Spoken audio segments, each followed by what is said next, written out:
Good operators, especially on properties that are not doing well, usually have a local presence and are on site. Surprise inspections, once every week, once every 2 weeks, because they should really know what's going on in the property, especially if the property is not making money. Yeah. And I'm 4 minutes away from one property or 4 miles away from one property and 10, 15 minutes away from the other. And there have been many times I've gone up there and office is locked. No one's to be seen. This is in the middle of the day where it should be open. Welcome to the Ironclad Underwriting Podcast, where precision meets performance in commercial real estate. I'm your host, Jason Williams, and every week we deep dive into the strategies and systems and stories behind rock-solid underwriting. Whether you're a seasoned analyst, an up-and-coming investor, or a commercial real estate professional looking to sharpen your edge, this show is your front row seat to expert insights, emerging trends, and real-world underwriting tactics that stand the test of time and scrutiny. From market assumptions to debt structuring, cap rates to cash flow, we're cutting through the noise and getting to the numbers that matter. So sharpen your pencils and fire up those models. Let's get to work. This is Ironclad Underwriting. Hey, everybody. Welcome to this episode of the Ironclad Underwriting Podcast. I'm your host, Jason Williams, and I got my good friend, business partner, Frank Patalano. How are you doing today? Hello, sir. Happy to be here. Thinking about when I'm going to come and see you again. I'm not sure when that's going to be. Going to be sometime before the end of the year. You're missing a big conference this weekend. Yes, I thought about going to it, but it's tough. There's other things I could have been to as well. Yeah, but you're traveling to your hotel like at least once a month now, aren't you? Yeah, so my business partner is super busy and can't get to it as much, and he's working on operations in other countries. So I've spent more time at one place instead of traveling to India, etc. I'm letting him do that. You So you pick the tropical resort. yeah, definitely. All right. Well, today what I wanted to talk about, and we've sort of talked about it before. And a lot of people say you don't bet on like the property, you bet on the jockey. You don't bet on the horse, bet on the jockey. And so let's. I was thinking we can deep dive into that today. So There you go. Yeah, I like it. so what does that mean to you, betting on the jockey and not the horse? Um, well, when I think of betting on a jockey in real estate, I'm thinking about people betting on the people that are running the deal. So I've definitely had different deals where it's like, well, if I had a different team, or if I had a different property manager, or if I had other reasons why certain deals might do better. So like if I had my North Carolina team on my Texas property, then that would be doing a whole lot better than it currently is doing, or something like that. Exactly. And another problem too is especially on some of these deals, you all celebrate, but you didn't fully raise. You raised just enough to close the deal, but not enough to actually implement the entire plan. So Hmm. that's a big thing I'm seeing lately is that even if you have a decent operator or people that are managing the deal, if you don't have the cash, you don't have the cash. So that can be a problem as well. I mean, that's some fault of the people operating, but it's still you can have the same person, depending if they have cash or no cash, can affect the deal as well. Yeah, and when you submit your business plan and how much you're going to raise and everything to your lender, they are forming their loan around your business plan. So if you don't even raise enough, then you're already in like dire straits with your lender, or can be. And you might have to come up with that money some other way just so that you can get some of the maybe deferred maintenance done or something like that, just so you can stay on your good graces and not break any loan covenants or something like that, or even insurance. So it's always best to carry out your business plan as best you can, just because it can have ripple effects down the line where bad things can happen. So, but I digress. So, so let's bet on the jockey. So you could have the same properties. Let's say you have property A and property B across the street from each other. They're built the same time. Everything about them is the same, like vintage wise. They have all the same like AC units, HVAC, plumbing issues, everything. But one property is doing like spectacularly, and the other property is like barely getting by. And that is 100% jockey. That's 100% operator, not the property itself. And actually, I've seen that in town where like two different complexes were built at the same time, right across the street from each other, and one thrives and one doesn't. So Well, I'm also thinking about besides operator, how much the operator is watching and paying attention to what the property management company is doing. So I've had the same property with three different property managers, and it performed differently, and it was a whole different ball game of what was going on with each property manager. And yeah, it's your responsibility as an operator to make sure that the property management company is doing a good job. yeah. So our job as operators are managing the manager, basically. That's Yep. the job of the asset manager. Yeah. Also deciding on long-term plans, things like that as well. One thing that I've seen is like once you take over, once you close on a property and new management comes in, the management team has to be on board with your business plan. You are the one running the show, not them. They work for you, not the other way around. And what I have personally seen from property managers is they have their own plan. They're going to carry it out the way they want to carry it out. And it's usually whatever's easiest for them. And a lot of times they won't even like let you know that they're doing it. They say, yeah, we're doing this, which is part of your business plan, but they're not like doing everything. And so, needless to say, we've had to go through several property managers ourselves. So, but one thing I always do is when I'm underwriting, one, I get the property manager's input because they are the ones going to be running it. So I might as well at least start converging our business plans before we even buy the property. But then after we close, I give them my underwriting. I say, these are what we need to hit. Let's make it happen. And sometimes that gets lost, sometimes it doesn't. But ultimately, it's up to the operator to hold the property manager's feet to the fire. And sometimes that's being the bad guy. You can't always get them to do things by being nice. You have to put your foot down sometimes. So So when you think of the perfect operator, or when you think of someone that's doing a really good job, what are the kind of things that you'd with the underwriting? How would they run underwriting differently? so and we've talked about this before. I've seen really good underwriting thing. The business plan makes sense, but once it was closed, the business plan was like thrown into the trash and they did their own thing. So, I mean, underwriting is your roadmap for your business plan, and that's what I preach to my students. Um, I even tie in my underwriting to like the monthly KPIs. You put in your monthly financial statements so that you can see where you are against your budget and against your pro forma. Most people don't do that because it's a lot of effort. Um, but really, what it doesn't account for is like one, under raising, doing all your capex through your cash flow.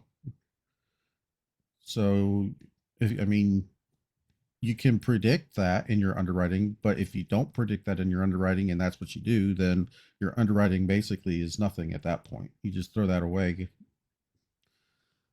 Um, Another thing that I've seen personally is when you have like a small group of people, maybe like 5 people on your team, everybody wants to be an asset manager. Everybody wants to go to the weekly meetings. Everyone wants to be part of the decision making, and that's fine.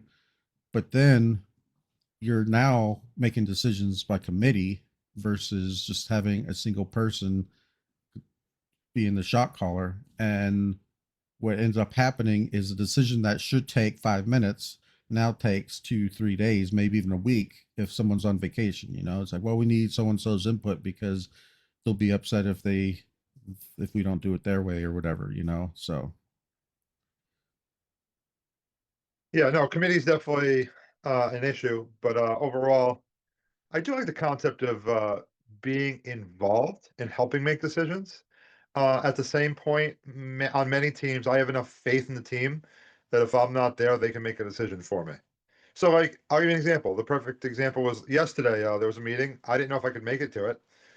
You sent me a message. It's like, Jason, I trust you. That's what I thought to myself. It's like, I know that on this property, you're going to make the right decisions for all of us. so yeah, I agree with that. But sometimes like I don't want to carry the burden on myself. I want to share the blame. And that's There you another go. reason. It's like, what if I make the wrong decision, or what if I forget to bring something up? Then it's like, one, I have someone else to fall back on, but two, I can also like share the blame if we do make the wrong Yeah, I mean, decision. especially when we're working with investors, I agree with that concept. I'm just saying that when we think of good operators, they definitely work together. Yeah. Um, yeah, So one thing you definitely need is open communication. If it's yes. through text message, I would do. We have WhatsApp. You can have Slack channel. We tried that. Email is I feel less reliable than like a group text message or WhatsApp. Just because, I mean, I don't know about you, but I have like 60 something thousand emails in my unread emails in my inbox right now. Sounds like you need a And VA. and it's like, if you send me an email, it's going to get buried.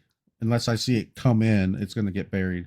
No, I agree with that overall. Too many of my emails hit spam folders or promotion folders or anything else versus having a text thread or a WhatsApp channel that you can set it to be a priority and it automatically comes to you at all times. Yep. And it's especially critical for like people who are all over the country. Like Yep. you're in New England, I'm in Texas. Our other partners in the Iowa or Midwest, something? Yeah, something like that. Indiana, Yeah. New Hampshire. So we have one partner in Florida. So and technically we have one partner overseas, but they kind of bailed out, which was kind of glad. But still, you need open communication and reliable communication. Even when you're traveling overseas, you need to be able to be gotten a hold of. But I know that meeting yesterday, I was wanting you there just because it was like our first meeting with the Yeah, lawyer, yeah. and we're having a big issue with the city and stuff like No, to that. So focus back on topic, I mean, operators, when you have every good operation has a team. And the team, you hope, work together well, have faith in each other in some ways, and don't get um, hostile quickly. There are some teams that it's like you got to be good to each other. You're a partnership, yeah. you know? Um, but the quickness in decision making is crucial. Um, Even if it's the wrong decision, maybe you pick the wrong bid or whatever, and then that's going to be a little bit more expensive overall. I think timeliness is trumps the expenses in that regard, especially if you're trying to open your pool by Memorial Day. The longer you wait to make a decision, the longer it gets pushed back, and less likely it's going to be open by Memorial Day or whatever. So the um Yeah, people hiding in the sand and just passing the buck, or hopefully hoping that things are going to be fixed at some point later, are not the best for operations of a property. You have to take in all the information you can on the quicker side and make a decision. yep. Um Budget control, you definitely need good budget control. And this is where your property manager comes in, or whoever's doing like if you have a construction manager, you need them to follow your budget. So if you're looking at 6,000 a unit for upgrades and all of a sudden it creeps into 9,000 a unit, that's 50% more expenses capex than you were expecting. So that money's going to come from somewhere. If you only raise for 6K per unit and it's creeped to 9K, then they're taking out the rest out of your cash flow or out of your pocket capital calls and stuff like that. Don't say that word. No, it's becoming more common lately. Yeah, I have two deals right now, some from some pretty big um, operating teams that are capital calling. Kind of upsetting right now because it basically means my first investment with them, or my only investment with them, is now pretty much just lost. So There's definitely a little bit of stress in the markets right now. no. But back to the concept of like budget and timelines. If you have a good team and if you find good people to work on it, there's obviously a big difference between having a 2-week turnover and a 6-week turnover. A 2-week turnover, you might be, if it's early in the month, you might be able to get that rented out before the first. But if it becomes a 6-7 week turnover, you could be 2 or 3 months out on that one unit in order to generate income. Yeah, Greatly affects the ROI. we've had one unit take 9 months. It was vacant for 9 months before it was even ready to be rented. Now, with a question with that, was that a money issue or was that just a time and execution issue? It was not a money issue. It was they were doing the low hanging fruit issue, and so that just kept getting pushed to the back burner. So if there were more construction or renovation teams, it could have gotten done. Yes. Gotcha. And that's another thing is like management wasn't informing operator that or the owners that, hey, this unit still's been empty. They kind of just gloss over it, but whenever you look and say, well, this has been empty for 180 plus days, why is that? And then all of a sudden it gets renovated and rented. It's like, so yeah, you have to have trust in your property manager, but you have to like be thorough and almost thorough to a fault as an operator. Yeah, we have a 6-unit property here, and I looked at the chart of vacancies 17 days ago, and we had 2 out of 6 vacant, and that was not happy, but I knew they were working on them. Well, I looked yesterday, and we had 3 out of 6 vacant, and I said, guys, I immediately emailed them. I said, 50% occupancy is not going to work on this. What's the plan? If you're paying attention to your properties, you can optimize occupancy. Yeah. But one thing though, if you ever do change like your property manager, you can pretty much expect a decline in occupancy before it ticks back up. I think that's happened in every single case that I've switched to property manager. For a number of reasons. What's one reason why? Um, one reason is the original property manager was already causing a loss in occupancy. They were the way they were running things, and so it's just kind of riding that wave down until it hits bottom and then comes back up. Another reason is those property managers know all the residents. They're friends with the residents, and a lot of times they might be cutting them deals or something that you don't even know about. And whenever that dries up, those people who are getting the deals are now leaving because they don't get the deals anymore. I was thinking Uh, of another one similar, but not as harsh as the way you're saying it. There are some tenants that are nervous about turnover changeovers. They think that maybe the rent's going to go up or there's going to be different standards, even if they weren't friends with the last group.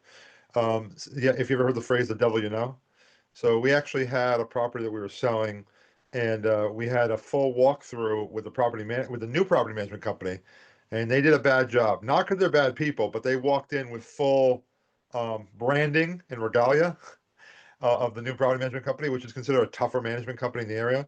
And we literally had 3 residents skip the next day. And I said, and that guys, yeah, we can't keep 90% occupancy if we have 3 people walk out the door just because you guys decided to wear branding out of the property. Yeah. One thing though is hopefully if you are firing a manager and you bring in a new one, that the new management company will hold the residents to a higher standard. Definitely. Otherwise, Mine was a little otherwise, different. It was a sale. otherwise you wouldn't need to be replacing the property management. True. Um, with a sale, definitely people are going to think that the rents are going to be going up and they're going to be hightailing it out of there. Um, that's Some enough. some property managers are not good at chasing occupancy. Big red flags when, for you and I, especially as operators, if you have those vacancies, we know how punishing it is for our bottom line and for our investors. At the same point, there are some on-site people that they think, oh, it's not my money, so it's not as big of a deal for them. You know where I'm going with this? Well, and another thing is if you hire a big property management company who has like tens of thousands of doors, they work for a big company. And so they don't actually know the state of the owner. All they see is their big company. And so they think there's like a never ending supply of cash if it's needed. And they think it's coming from the management company, which it's not. It's coming from the ownership team who Yeah. hired that company.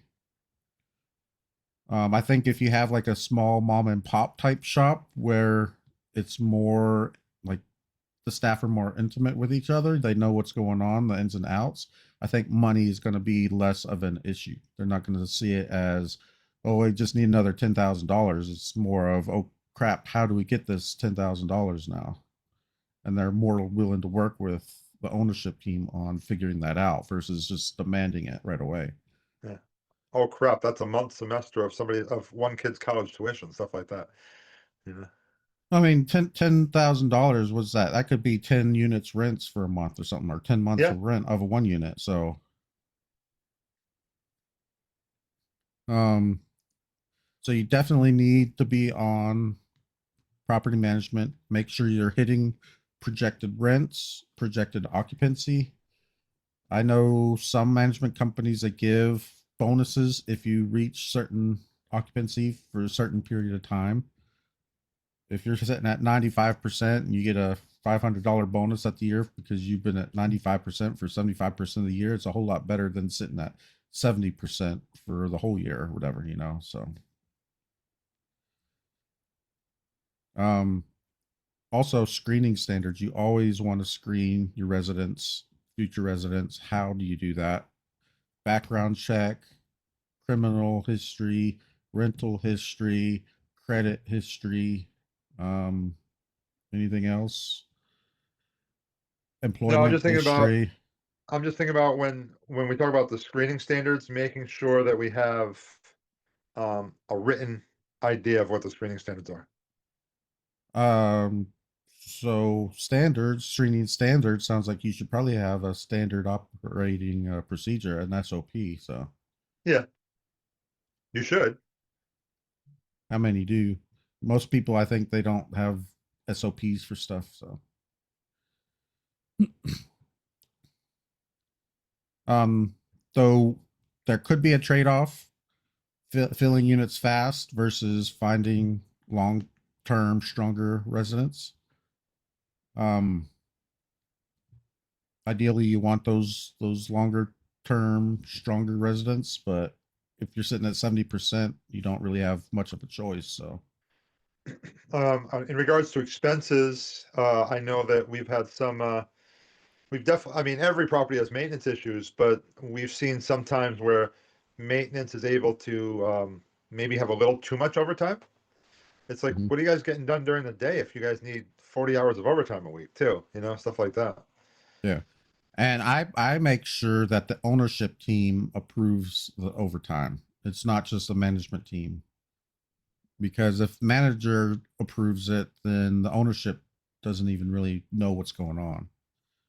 So Yeah. When we think of expenses as well, I'm thinking about and repairs.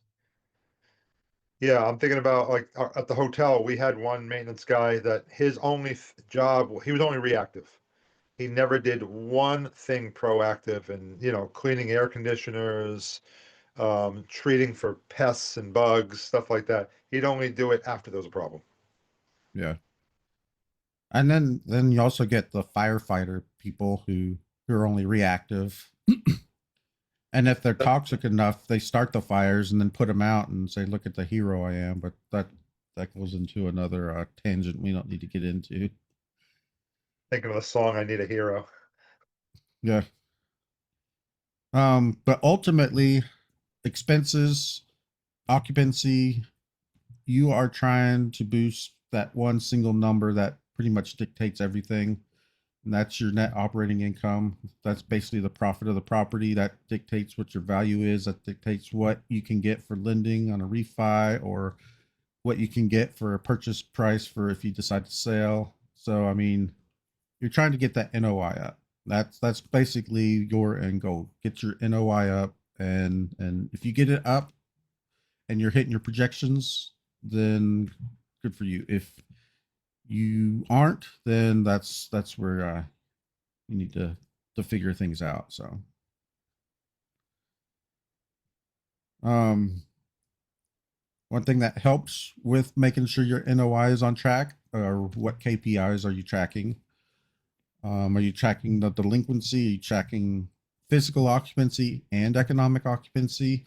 And if you don't know what those are, we've gone into that topic in depth in previous episodes, so you can go back and listen to it. I don't remember which one right offhand, but maybe have a link to it in the show notes. Um, how often are you getting reports? Are you getting finances every month? Are you getting finances updates every week? Are you getting them every year? What if you have a property that you don't have a single financial report for the year, and we're 5 months in? Ask me how I know. Even though we've asked for it numerous times and they removed our access to be able to get them, we that's one of the reasons why we had to change management companies. So that's an aside. Good operators, especially on properties that are not doing well, usually have a local presence and are on site. Surprise inspections, once every week, once every 2 weeks, because they should really know what's going on in the property, especially if the property is not making money. Yeah. And I'm 4 minutes away from one property, or 4 miles away from one property, and 10-15 minutes away from the other. And there have been many times I've gone up there and office is locked. No one's to be seen. This is in the middle of the day where it should be open. And I've had to call them up and say, "Hey, where are y'all? Why aren't y'all in the office?" And so, yeah, the ownership has to be able to do that. They need to be able to go in. If you can, you can hire secret shoppers, or hire, or get maybe your kids' friends or whatever to go in and just go through the process of looking at a unit, touring it, filling out an application, just to see what their process actually is versus what they tell you it is.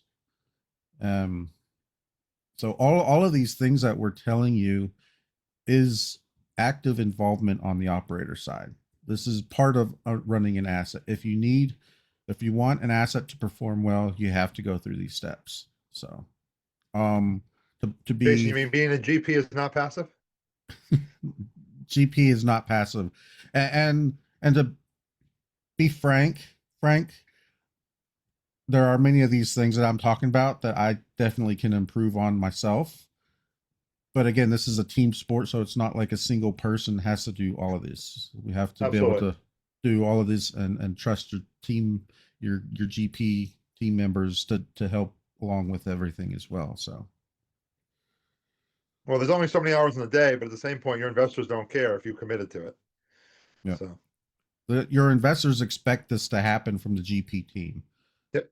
They don't expect it to happen from a single person on the GP team, but they usually go to that single person to say, "Hey, has this been happening?" And so, since I'm Angel and I are the closest ones to the properties for our properties, we're the ones who get roped into it. I don't think you've ever visited the property without them already knowing you were coming. Yeah, no, I haven't done a surprise. Not there. I've done surprise at other properties, but Yep. So, Um, No, everybody loves definite. Frank showing up. He feeds them and everything else. Yep. The employees. So basically, GP is not passive. They do have an active role. This is active for a reason. You have a job to do. You have a fiduciary responsibility to your limited partners to do these and to make sure that the asset is running well. So, is there anything else we can talk about on this? No, you're pretty good. Basically, yeah. So, property manager can make or break a deal, but operators can make or break that same deal. If you have a good property manager and you have a good operator, there's should be zero reason that property can't perform. So, Yep. and you have a good business plan. If you need help figuring out if your business plan is good, or if you want more tips and pointers, you can look Frank up, look me up. We can schedule a call and deep dive into what your issues are. You can find me at ironcladunderwriting.com. You can find Frank on Facebook and Instagram and LinkedIn. Are you on YouTube yet? No, some TikTok stuff, but Oh, okay. And we'll catch you later. Bye. And that's a wrap for this episode of the Ironclad Underwriting Podcast. If you got value from today's conversation, make sure to subscribe, rate, and share the show. And don't forget to connect with us on LinkedIn, YouTube, Facebook, Instagram, or check us out at our website at ironcladunderwriting.com for more insights and updates. If you have a question, a deal you're analyzing, or a topic you want us to tackle, shoot us a message. We'd love to hear from you. Until next time, keep your assumptions grounded, your models sharp, and your underwriting ironclad.